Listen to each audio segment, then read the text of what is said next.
ഫരീദാബാദിൽ നിന്ന് വീണ്ടും സ്ഫോടക വസ്തുക്കൾ പിടിച്ചെടുത്തിരിക്കുകയാണ്. ഒരു വാടക കെട്ടിടത്തിൽ നിന്നാണ് 60 കിലോ സ്ഫോടക ശേഖരം പിടിച്ചെടുത്തിരിക്കുന്നത്. 2 പേർ കൂടി അറസ്റ്റിലായിട്ടുണ്ട്. പി ബസന്ത് വിവരങ്ങളുമായി തുടരുന്നുണ്ട്. ബസന്ത്, വീണ്ടും സ്ഫോടക ശേഖരം പിടികൂടുന്നു, വീണ്ടും ആളുകൾ അറസ്റ്റിലാകുന്നു എന്ന് പറയുന്നത് ആശങ്ക ജനിപ്പിക്കുന്ന കാര്യമാണ്. ഇപ്പോൾ പിടിയിലായിട്ടുള്ള ആളുകൾ ആരൊക്കെയാണ്? ഇവരെ പറ്റിയുള്ള വിവരങ്ങൾ എന്താണ്? ഈ സ്ഥലങ്ങളിലൊക്കെയും പരിശോധന തുടരുകയാണ്.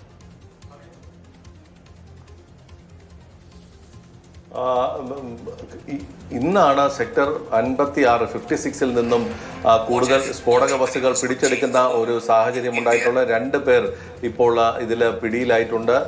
കഴിഞ്ഞ ദിവസം ഫരീദാബാദിൽ നിന്നും പിടിച്ചെടുത്ത ആ സ്ഫോടക വസ്തുക്കളും അതോടൊപ്പം തന്നെ ബന്ധപ്പെട്ട അറസ്റ്റിലായ 2 പേരുമായി ഇതിന് ബന്ധമുണ്ടോ എന്നുള്ള കാര്യം പോലീസ് പരിശോധിച്ചു വരികയാണ്. ഇത് കഴിഞ്ഞ ദിവസം അവിടെ നിന്ന് പിടിച്ച അമോണിയം നൈട്രേറ്റ് പോലുള്ള സ്ഫോടക വസ്തുവാണോ എന്നുള്ള കാര്യവും പോലീസ് പരിശോധിക്കുന്നുണ്ട്. 60 കിലോഗ്രാം വരെ ഉള്ളതാണ് ഈ സ്ഫോടക വസ്തുക്കൾ എന്നാണ് ഇപ്പോൾ ഹരിയാന പോലീസ് നൽകുന്ന സൂചന. ഇത് സംബന്ധിച്ച് 2 പേരെയാണ് ഇപ്പോൾ കസ്റ്റഡിയിലെടുത്ത് ചോദ്യം ചെയ്യുന്നത്.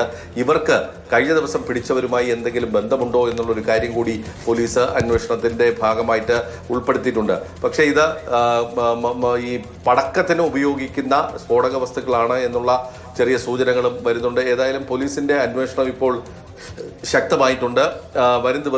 വരുന്ന മണിക്കൂറുകളിൽ ഇത് സംബന്ധിച്ച കൂടുതൽ സ്ഥിരീകരണം ഇക്കാര്യത്തിൽ ലഭിക്കുമെന്നാണ് നമുക്ക് ലഭിക്കുന്ന വിവരം.